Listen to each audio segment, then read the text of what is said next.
Kita harus pastikan adanya gencatan senjata, tidak bisa lagi ada kekerasan gitu ya. Setelah itu baru kita bisa bicara tentang yang lain-lain ya, pemulihan dan lain-lain.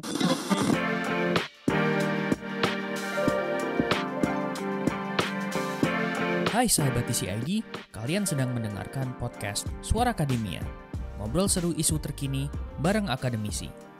Kayaknya dalam beberapa hari ke belakang gitu ya, atau mungkin minggu, perbicaraan mengenai sidang umum PBB yang membahas mengenai situasi di Gaza, permasalahan agresi Israel ke Palestina begitu ya, itu lumayan hangat gitu Sobat TCID. Kita juga bisa melihat di sosial media beberapa akun resmi negara-negara barat begitu mengumumkan bahwa mereka akhirnya mengakui kedaulatan Palestina begitu. Salah satu contohnya adalah Perancis dan juga Inggris yang akhirnya mengakui kedaulatan Palestina. Dan kalau misalnya kita ngelihat dari negara kita sendiri begitu ya, Presiden Prabowo mendukung adanya solusi two state solutions begitu. Jadi Indonesia akan mengakui Israel apabila Israel mengakui Palestina. Perbincangan soal two state solutions ini tuh menjadi hangat diperbincangkan belakangan ini lagi karena ketika negara-negara barat sudah mulai mendukung two state solutions, ada perbincangan yang menarik dan kebelah jadi dua pihak begitu. Apakah memang two state solutions ini adalah relevant solutions untuk diterapkan sekarang atau sebenarnya ini adalah solusi yang problematik? Konflik yang terjadi di sidang itu tuh dan juga konflik quote unquote ya konflik yang ada di sosial media ini menarik buat dibahas dan Suara Akademia bakal ngobrolin soal negara-negara barat yang sudah mulai mengakui Palestina sebagai sebuah negara, and is it two state solutions will be the best solution untuk Israel dan juga Palestina. Kita bakal ngobrol bareng sama Mbak Ayu Anastasia Rahman yang sekarang sebenarnya beliau lagi ada di Jepang begitu ya. Tapi Mbak Ayu ini adalah akademisi dari Universitas Bina Mandiri Gorontalo. Halo Mbak Ayu, apa kabar Mbak? Halo Mas Syarif, kabar baik, Alhamdulillah. Di Jepang gimana kegiatan so far Mbak? Apakah aman atau mungkin udah mulai homesick nih Mbak?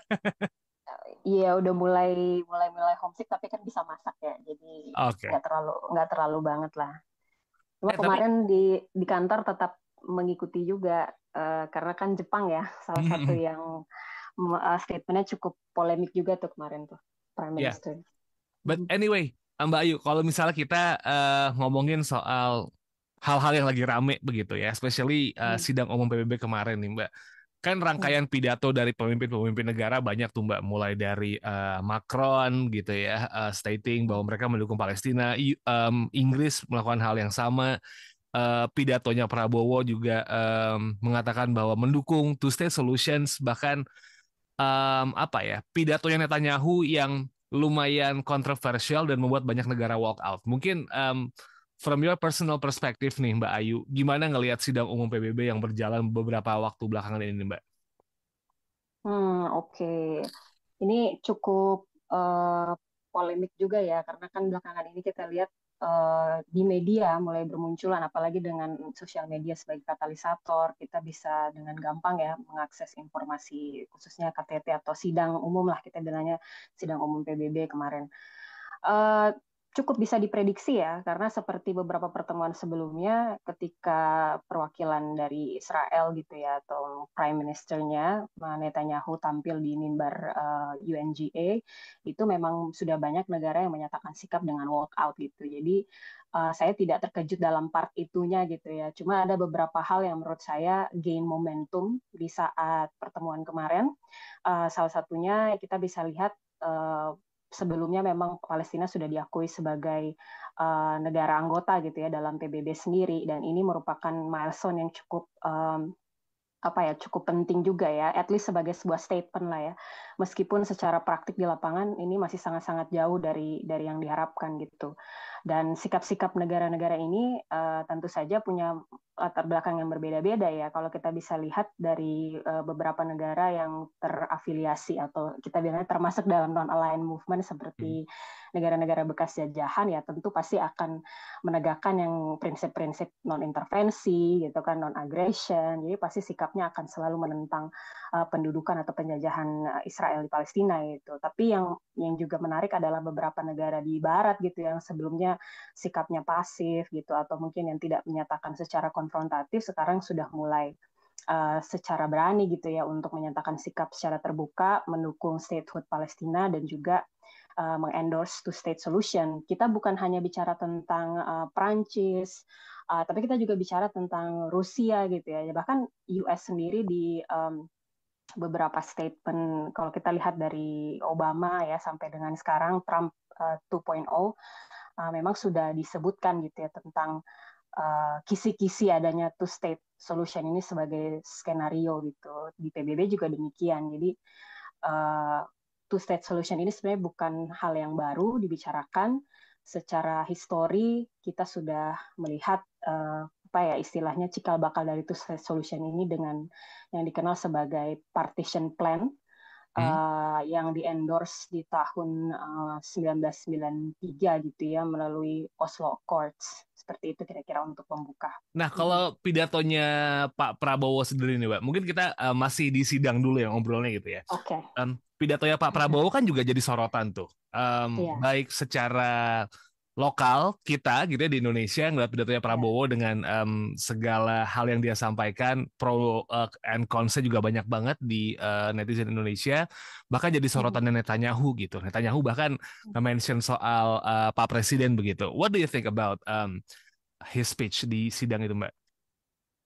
Kalau pidato Pak Prabowo, menurut saya yang juga sudah pernah disampaikan oleh pemerintah ya sebelumnya, pemerintah Indonesia sebelumnya mungkin di zaman Pak Jokowi ada apa namanya Menlu gitu ya yang menyampaikan, dia senada lah gitu, tidak ada yang betul-betul berubah gitu karena two state solution ini kalau kita bisa cari juga sebenarnya sudah di endorse ya oleh pemerintahan Indonesia tuh sebelum Prabowo gitu. Tentu kita pahami ya bagaimana gejolak dan kepedihan gitu refleksi dari solidaritas masyarakat di Indonesia gitu. Nah kalau kita bicara tentang Netanyahu, menurut saya itu adalah aksesoris sih ya. Dia mengambil momentum ya dari pidatonya Presiden Pak Prabowo. Artinya mengambil momentum itu dia mengambil bukan pada poin intinya kan gitu ya.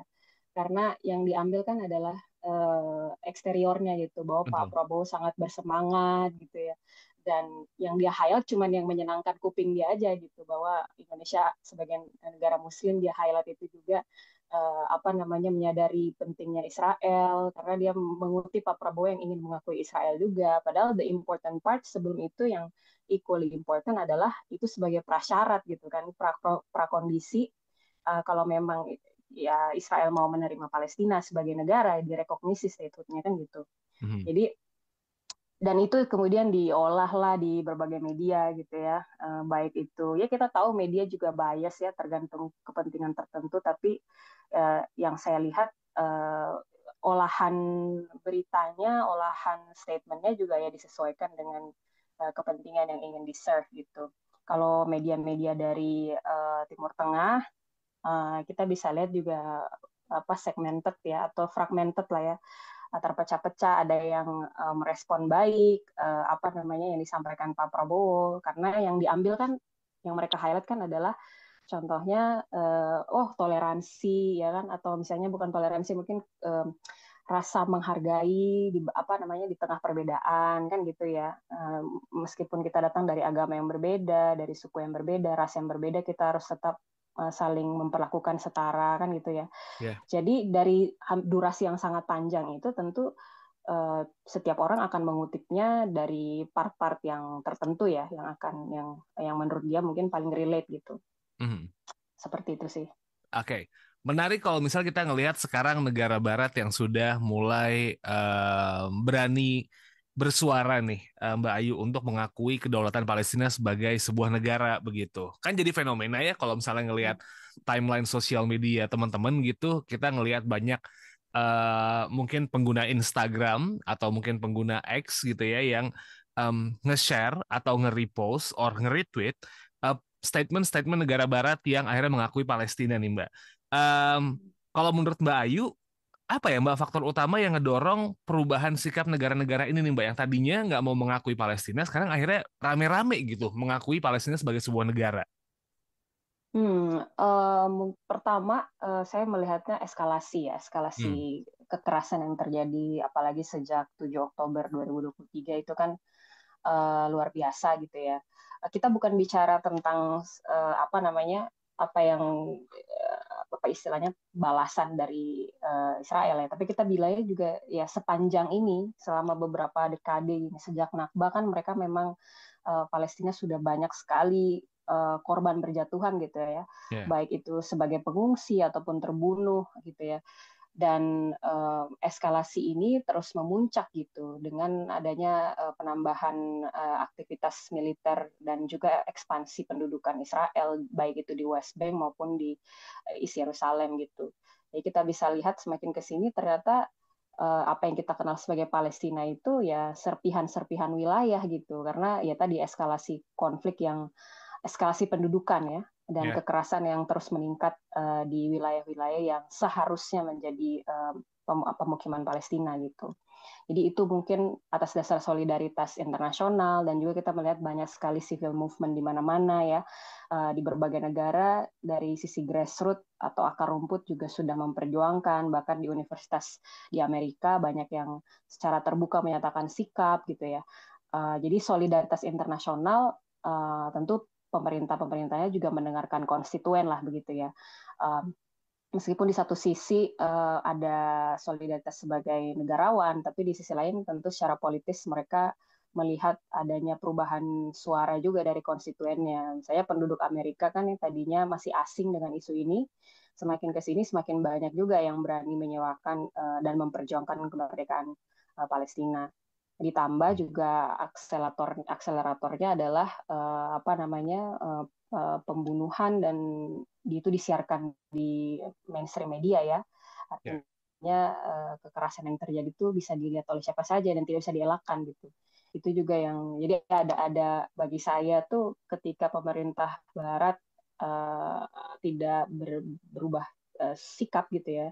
Berarti ada yang salah dengan moralnya kan gitu. Karena secara terang-terangan kan sudah diperlihatkan sipil terbunuh gitu ya dari apa namanya situasi ini gitu kira-kira. Tapi kalau kita berbicara impact-nya nih, Mbak Ayu, begitu, ketika akhirnya negara-negara Barat sudah berani keluar gitu untuk menyatakan bahwa ya Palestina adalah sebuah negara yang berdaulat.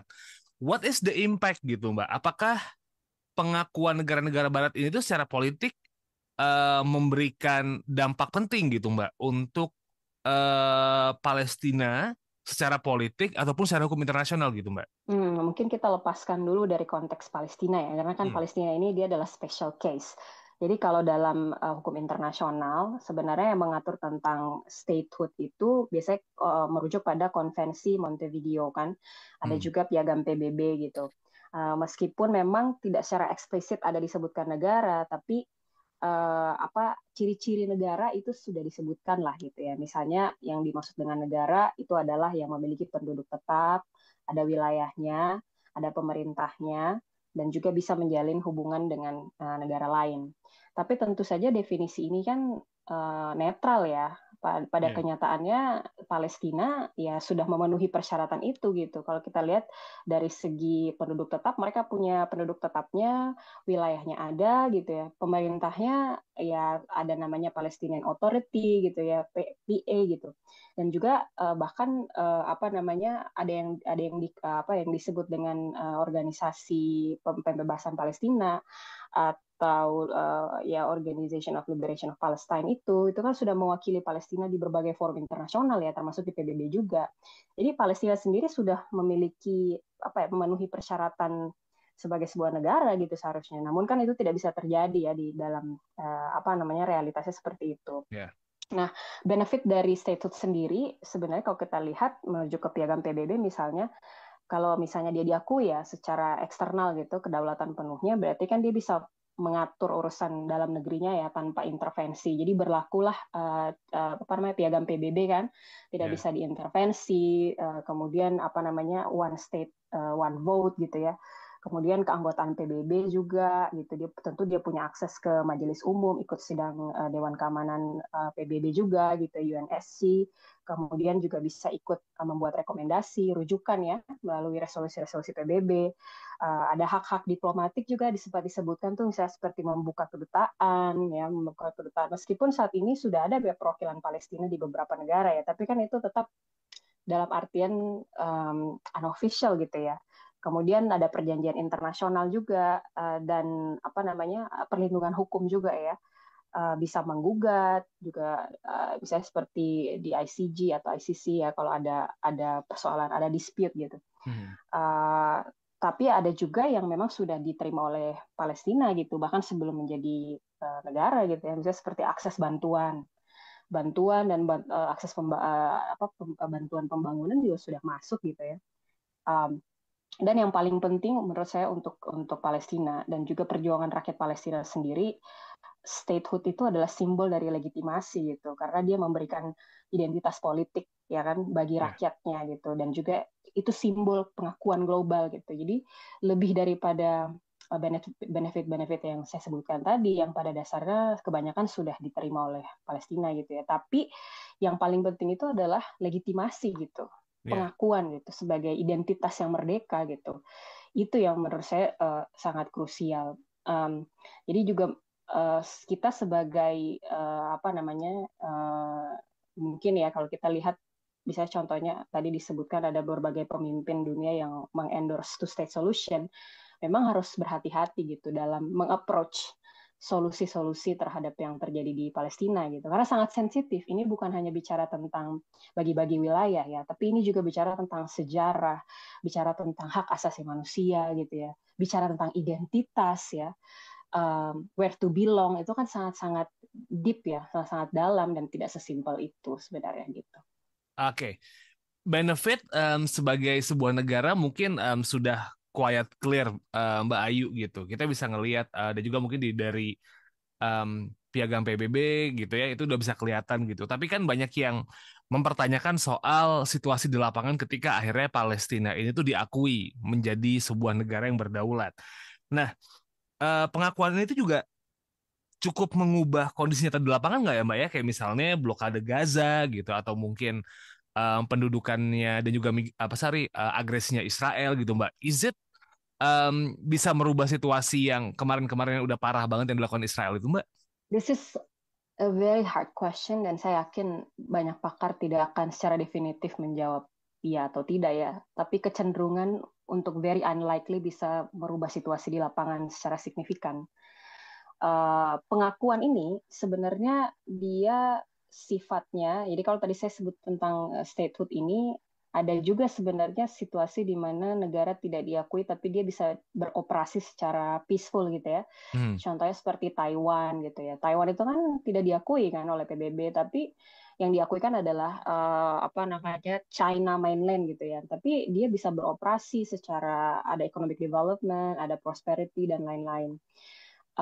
Nah, yang beda dengan Palestina ini adalah violence-nya, adalah Oke. discrimination-nya, adalah political apartheid-nya, adalah apa namanya rasismenya gitu ya. Itu yang mungkin level keparahannya ya, level uh, lukanya terlalu dalam untuk Palestina sehingga proses untuk rekonsiliasi atau proses untuk upaya-upaya perdamaian betul-betul harus apa ya datang dari kedua belah pihak gitu Hmm. harus datang dari Israel dan datang dari Palestina gitu apapun yang disodorkan oleh pihak eksternal pada akhirnya ya tidak akan secara impactful misalnya contohnya kita mengendorse two state solution tapi kalau di lapangan, misalnya sampai dengan sekarang Israel hampir 100% mengontrol Palestina kan. Ya.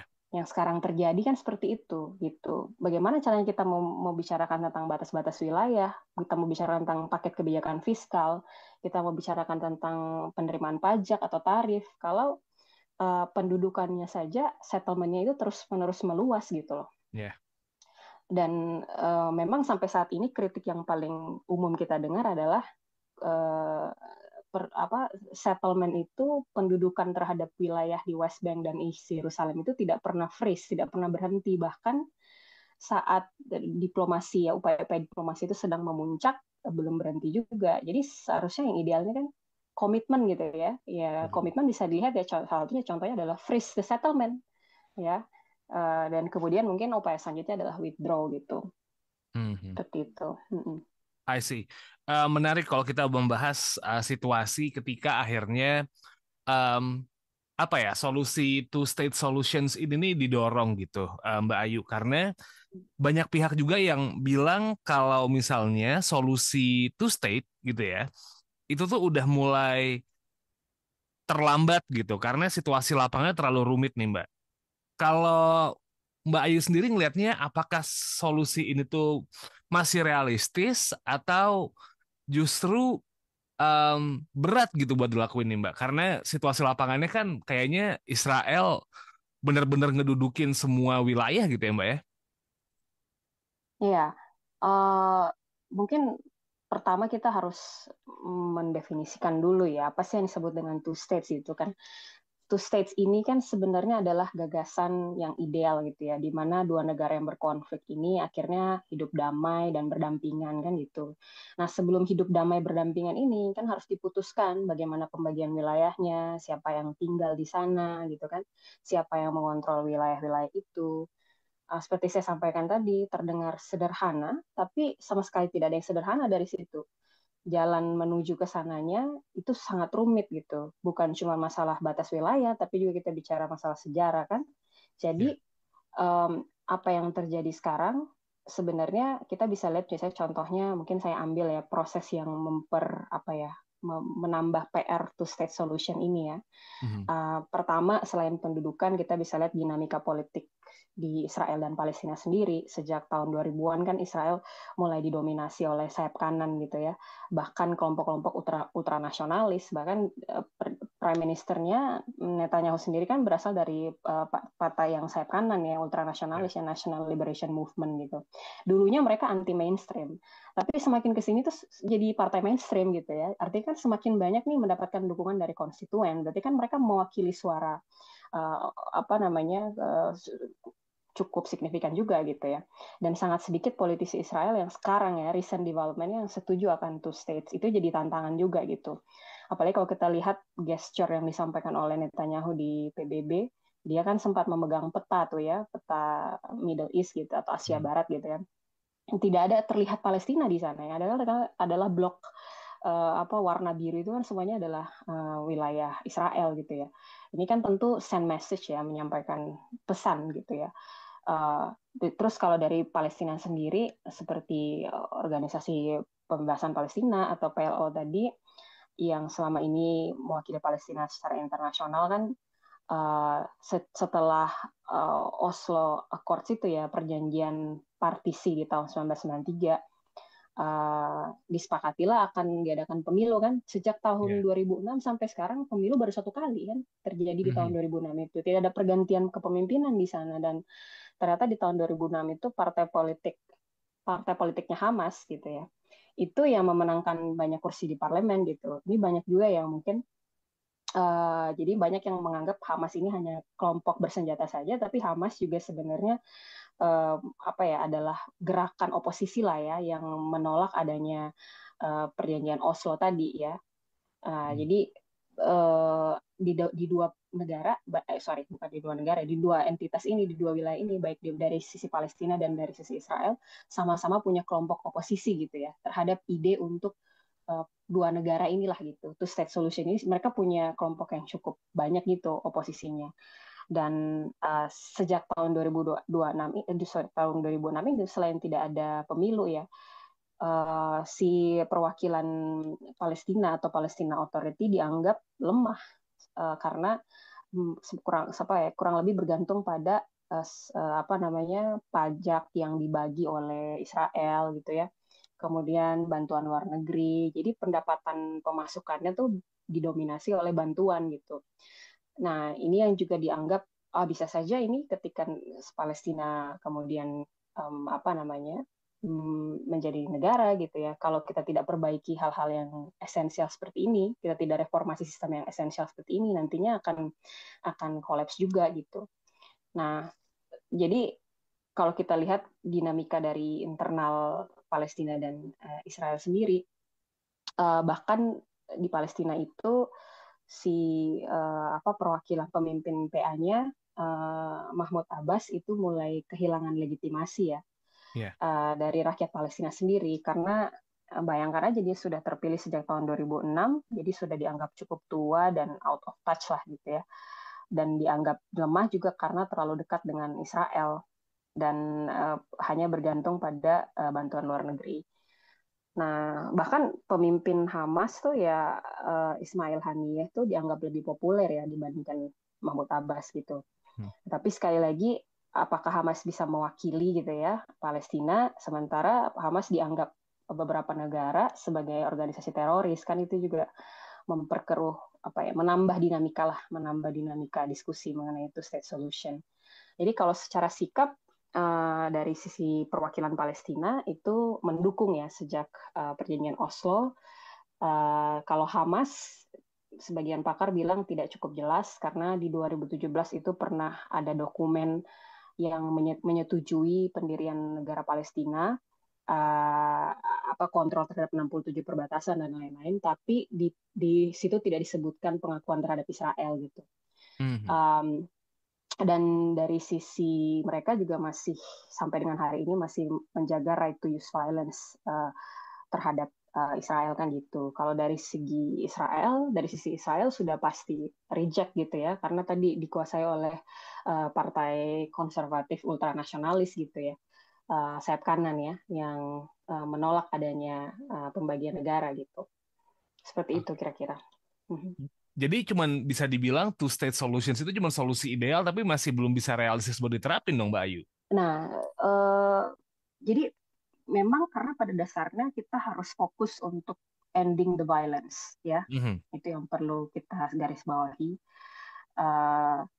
Kalau kita mau bicara tentang two state solution, kita juga harus bicara tentang reformasi kepemimpinan gitu ya. Baik di Israel seperti saya jelaskan tadi dan juga di Palestina itu harus ada pemimpin-pemimpin baru yang mendukung adanya ide ini juga gitu. Ide two state solution ini kemudian harus ada mediasi yang sangat serius di level teknis gitu ya dari masyarakat internasional. Kemudian yang terakhir harus ada kalau saya bilangnya mobilize global public opinion ya. Jadi public opinion global yang mendukung adanya negosiasi antara Israel dan Palestina secara internal gitu. Jadi bukan apa ya istilahnya, possibility itu bisa ya. Meskipun saya pribadi ya secara to be honest, Mas Syarif, saya merasa very unlikely. Tapi karena begini, kritiknya adalah mungkin kalau kita merasa itu adalah opsi, kan sekarang di endorse tuh banyak ya. Takutnya kita malah melihat itu sebagai escape gitu ya. Kita malah menyalahkan, oh ini gara-gara Palestina tidak menerima atau Israel tidak menerima two state solution. Padahal two state solution ini adalah satu-satunya jalan keluar gitu ya. Jadi itu jadi upaya untuk melepaskan diri dari realitas yang ada, bahwa ini tuh bukan masalah membagi wilayah ya, lebih kompleks daripada itu gitu. Ini tuh masalah apa namanya, sejarah yang bertautan, masalah apa namanya, penguasaan wilayah ya, pendudukan dan lain-lain gitu. Seperti itu sih. Kita tentu saya bisa bicarakan tentang teori yang lain ya, misalnya seperti single state solution. Itu yang bisa kita lihat sekarang dari para pakar juga. Ya. Nah, yang menarik nih Mbak, kalau memang two state solutions ini beneran jalan dan akhirnya dunia gitu bener-bener yang memaksa Israel untuk mundur dan melakukan pemberhentian atas agresi yang dilakukan gitu, atau mungkin pendudukan yang dilakukan. Em, Tantangan yang paling besar untuk situasi ini itu apa Mbak yang bakal dihadapin nih Mbak? Hmm. Eh, Tadi mungkin saya sudah sempat sebutkan ya dampak dari peningkatan pendudukan atau settlement di wilayah West Bank dan East Yerusalem ini bukan hanya mobilisasi militernya, tapi juga mobilisasi penduduknya. Jadi Mhm. orang-orang Yahudi yang menduduki wilayah Palestina juga di dalamnya itu ada masalah distrust, ada masalah ketidakpercayaan, ada masalah saling curiga gitu ya. Jadi benar-benar embedded gitu anunya apa namanya uh, prosesnya gitu. Itu satu ya, bagaimana kita bisa mengintegrasikan dua masyarakat yang memiliki rasa kebencian satu sama lain ya untuk hidup berdampingan kan gitu ya. Kalau kita lihat dari petanya kan mereka tidak ada buffer, tidak ada apa ya, tidak ada zona buffer gitu ya, benar-benar berbatasan gitu ya. Bagaimana caranya ke depannya untuk masyarakat ini di tengah sejarah yang kelam itu bisa hidup berdampingan kan gitu dan menghilangkan kecurigaan, rasa benci dan lain-lain gitu. Mungkin itu kalau kita bicara tentang integrasi sipil ya. Tapi kalau kita bicara di level eh, kepemimpinan gitu ya, ya bisa aja ke depan ketika karena ada perbedaan kapasitas militer ya dan kapasitas ekonomi ya, bisa aja ke depannya eh, tidak bisa dijaga gitu perjanjian two state solution ini ya. Misalnya ketika apa yang terjadi setelah Oslo Accords, Israel tidak puas dengan hasilnya, mereka tetap melanjutkan pendudukan di wilayah Palestina kan gitu. Mhm. Um, jadi komitmen untuk menaati hukum internasional atau perjanjian internasional itu menjadi tantangan tersendiri. Karena kita sejak tahun 2000 itu sudah hampir 9 ya, 9 mungkin atau 10 perjanjian atau kesepakatan yang mencoba memframe land partition ini ya secara internasional, tapi tidak ada yang benar-benar ditaati kan gitu ya. Ekspansi masih terus berjalan, kekerasan masih terus ada gitu, mobilisasi militer masih ada gitu. Jadi tantangannya adalah apa to obey the international law. Mungkin itu ya yang saya bisa lihat dari sisi internasional dan juga domestiknya gitu. Oke. Em, saya sedikit mundur nih ke statementnya Mbak Ayu gitu. Tadi soal beberapa pakar yang ngomongin tentang solusi alternatif yaitu one state solutions gitu ya. Bisa ngelihat dari dua sudut pandang sih. Bahkan ada beberapa orang yang apa namanya stating bahwa ya sebenarnya ini semua daerahnya Palestina begitu. Israel yang masuk dan sebenarnya kita hanya harus bisa mengakui Palestina aja. What do you think about these options nih Mbak Ayu? Itu adalah apa ya? Bagi saya itu adalah ekspresi solidaritas yang wajar ya, karena sejarah yang begitu panjang gitu ya, kekerasan di Palestina mulai dari Nakba gitu sampai dengan saat ini ya. Jadi ketika misalnya masyarakat Indonesia ingin bersolidaritas gitu ya dengan cara bilang bahwa oh harusnya ada satu negara saja. Nah, mungkin implementasi ya kalau kita bicara dari gagasan ini kan seperti apa sih satu negara yang dimaksud itu gitu. Apakah konsep satu negara yang dimaksud oleh orang-orang adalah di mana Palestina menguasai seluruh wilayah, kemudian orang-orang Israel harus di resettle ke lokasi yang berbeda, ataukah mereka harus hidup berdampingan di dalam satu negara, ya kan? Kalau berdasarkan teori single state ya yang di endorse atau bukan di endorse ya itu di apa ya dikaji oleh beberapa pakar sebenarnya berasal dari kondisi sekarang di mana Israel sudah mengontrol hampir 100% wilayah di Palestina dan sudah begitu dalam ya terlibat secara ekonomi, politik, sosial, keamanan gitu ya. Mhm. Bahkan sekarang kan menegakkan sistem diskriminasi ya terhadap orang-orang Arab gitu, atau dikenal dengan apartheid lah gitu, diskriminasi rasial. Jadi menurut teori ini, daripada membagi wilayahnya, kita bisa fokus untuk membicarakan siapa yang akan memimpin wilayah ini, kemudian bagaimana mengatur wilayah ini menjadi sebuah negara di mana hak asasi manusia itu dijamin ya. Setiap orang tuh Ya. dijamin HAM-nya, hak asasi manusianya, tanpa memandang suku, agama, dan ras. Jadi para pakar mengeksplor kemungkinan jika single state ini terjadi, maka harus ada pergantian rezim ya, atau new regime gitu ya. Sehingga kita mengganti sistem yang tadinya apartheid ini ya, diskriminatif ini, menjadi sistem demokrasi gitu. Jadi setiap orang bisa mencalonkan diri, ada yang bisa mencalonkan orang lain gitu ya. Jadi menjalankannya secara demokrasi di mana rakyat itu menjadi satu single entity gitu ya untuk menentukan determinasi dari negara tersebut gitu. I see. Menarik. Mungkin terakhir nih, Mbak Ayu begitu, melihat situasi yang ada sekarang dan juga negara-negara Barat yang nge-endorse, tapi kita coba ngelihat dari sisi Indonesia nih, Mbak. Mendukung two-state solution ini menurut Mbak Ayu adalah sikap terbaik yang bisa kita tunjukkan sebagai sahabat terdekat Palestina, atau sebenarnya bisa ada sikap lain nih, Mbak, yang bisa ditunjukkan sama Indonesia nih, Mbak?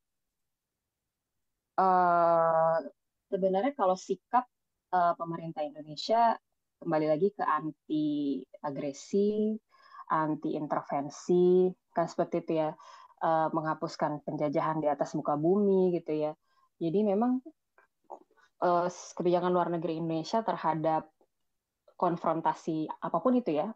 Ya. Kalau kita bicara Ukraina versus Rusia juga begitu, selalu mengendorse adanya diplomasi gitu ya.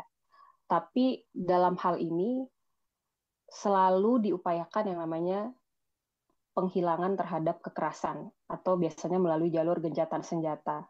Jadi yang diprioritaskan Indonesia selalu bagaimana caranya kita mendorong adanya gencatan senjata effective immediately, supaya tidak ada lagi sipil yang berjatuhan, tidak ada lagi fasilitas umum yang dirusak gitu ya. Jadi berhenti gitu, freeze gitu. Yeah. Urusan kedepannya negaranya akan berbentuk apa, itu kan tentu merupakan hak determinasi dari negara tersebut atau wilayah tersebut, ya, masyarakat tersebut. Dan Indonesia selalu mendorong diskusi mengenai determinasi wilayah tersebut itu harus berasal dari dialog antara kedua belah pihak yang terlibat, yaitu dalam hal ini adalah dari pihak Israel dan juga dari pihak Palestina gitu. Dan poin yang perlu kita ketahui bahwa sebagai negara anggota PBB ya, dan PBB juga sudah secara official dalam resolusinya mengendorse adanya two state ini ya. Sekretari Jenderalnya juga mengendorse ini two state solution, sehingga kita sebagai negara yang memprioritaskan kekuatan organisasi multilateralisme, organisasi multilateral, dan kita selalu memperkuat PBB gitu ya. Ya tentunya berjalan align dengan PBB gitu kan. Tapi saya pada dasarnya memahami betul bagaimana frustrasi dari masyarakat Indonesia ya setelah pidato kemarin gitu ya. Lebih kepada momentumnya itu dimanfaatkan oleh Netanyahu tuh. Jadi momentum penyampaian Presiden Prabowo itu di flip narasinya, diambil hanya bagian mendukung kerjasama dengan Israel saja kan gitu. Yeah. Jadi menghilangkan konteks dari teksnya gitu. Itu yang sehingga tentu saja menyebabkan frustrasi. Di sisi lain kita sudah ketahui bersama perjalanan sejarah Palestina dengan Indonesia goes way back ya. Palestina selalu align dengan solidaritas Indonesia dalam hal ini determinasi sebagai negara merdeka. Tentu saja ada frustrasi seperti itu ya. Secara definitif sekali lagi kita terus melihat situasi di lapangan ya. Tapi kalau two state solution ya tadi ada prasyarat-prasyarat yang harus kita penuhi terlebih dahulu ya. Jadi bukan hanya political gimmick saja kita bicara di forum internasional, tapi faktanya memang gagasan ini sudah dikemukakan sejak tahun 93, tapi sampai sekarang gagal kan gitu ya. Jadi kan berarti ada something wrong nih. Nah, kita harus ada perubahan drastical change dari cara kita mengapproach two-state solution ini gitu ya. Salah satunya yaitu kemungkinan untuk menyelesaikan dan menghentikan kekerasan yang saat sekarang masih terjadi di West Bank dan di East Jerusalem gitu ya. Itu mungkin menurut saya prioritasnya adalah kita harus menghentikan perluasan pendudukan dan kekerasan yang terjadi sekarang di Palestina gitu. Oke. Bahasan yang menarik sebenarnya, dan kita berharap pendudukannya bisa segera berhenti dan ya penduduk Palestina bisa mendapatkan kehidupan yang lebih layak, bahkan juga kedaulatan atas bangsanya sendiri. But anyway, Mbak Ayu, mungkin dari hal-hal ini ada yang pengen tambahin kan Mbak dari obrolan yang mungkin kelewat atau belum sempat kesampaian kan Mbak? Belum sempat diomongin gitu? Silakan. Iya, saya apa ya, kalau tadi tuh mungkin obrol sudah saya sampaikan ya, ada opsi-opsi yang dieksplor oleh para pakar gitu ya. Selain two-state solution, ada single state, dan setiap opsi ini tentu dia punya prasyarat ya, punya prakondisi yang harus dipenuhi gitu ya, supaya tujuan ideal ini yaitu perdamaian itu bisa tercipta. Jalannya pasti akan sangat panjang, jadi kita sebagai masyarakat internasional PR-nya cukup banyak ya. Kita juga salah satunya ya tadi kita harus pastikan adanya gencatan senjata, tidak bisa lagi ada kekerasan gitu ya. Setelah itu baru kita bisa bicara tentang yang lain-lain ya, pemulihan dan lain-lain. Dan saya berharap solidaritas Indonesia terhadap Palestina itu tetap berjalan ya, maksudnya tetap seperti itu, karena itulah identitas kita sebagai bangsa Indonesia, di mana kita ingin sesuai konstitusi dan juga sesuai tradisi kita. Kita tidak ingin mendukung adanya penjajahan di atas muka bumi gitu, dan salah satu bentuknya adalah solidaritas. Lakukan apa yang bisa kita lakukan untuk rakyat Palestina ya, baik itu doa ataupun bantuan gitu ya, dan lain-lain. Yang pasti saya berharap mudah-mudahan Presiden Prabowo dan Kementerian Luar Negeri dan Kabinet punya rencana diplomasi yang jauh lebih jitu ya, dari sekedar speech di PBB. Dan saya yakin pasti ada gitu. Jadi kita menunggu langkah-langkah selanjutnya lah dari pemerintah seperti apa, sehingga ini tidak hanya menjadi political gimmick aja gitu. Okay. Kita berharap banget tuh jangan cuma jadi political gimmick dan cuma nyari simpati aja Mbak Ayu ya, karena ada ketakutan itu bakal muncul lagi. But anyway, it's a wrap for this episode. Mbak Ayu, terima kasih untuk waktunya buat nyempatin ngobrol kali ini, dan lancar-lancar kegiatannya di Jepang Mbak Ayu ya. Terima kasih Mas Syarif.